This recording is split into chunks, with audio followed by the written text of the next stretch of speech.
நாள் ஒரு பாட்டி மண்ணடுப்பில் சட்டியை வைத்து சமையல் செய்வதற்கு அதில் தண்ணீர் ஊற்றி கொதிக்க வைத்தாள். அது கொதித்ததும் அதற்குள் சில காய்கறிகளை போட்டாள்.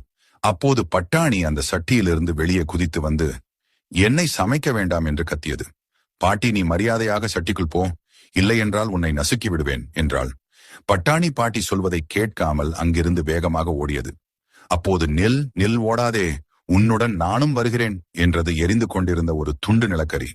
அடுப்பிற்குள் இருந்தால் எனக்கு மூச்சு முட்டுகிறது, அதனால் நானும் உன்னுடன் வெளி உலகை பார்க்க வருகிறேன் என்றது நிலக்கரி. என்ன வெளி உலகிற்கா? அப்படியென்றால் நானும் வருகிறேன் என்றது கீழே கிடந்த வைக்கோல் ஒன்று. சரி என்றபடி மூன்றும் சேர்ந்து நடந்த போது சாலையின் ஓரிடத்தில் விரிசல் விட்டு தண்ணீர் ஓடிக்கொண்டிருந்தது. இனி நாம் தொடர்ந்து செல்ல முடியாது என்று நிலக்கரியும் பட்டாணியும் திரும்பி போக நினைத்தது. நண்பர்களே, நான் இந்த பாலத்திற்கு விரிசல் இணைப்பாக இருக்கிறேன், நீங்கள் இருவரும் என் மீது ஏறி செல்லுங்கள் என்று நம்பிக்கை காட்டியது வைக்கோல். முதலில் பட்டாணி வைக்கோல் மீது ஏறி விரிசலின் மறுபக்கத்தை அடைந்தது.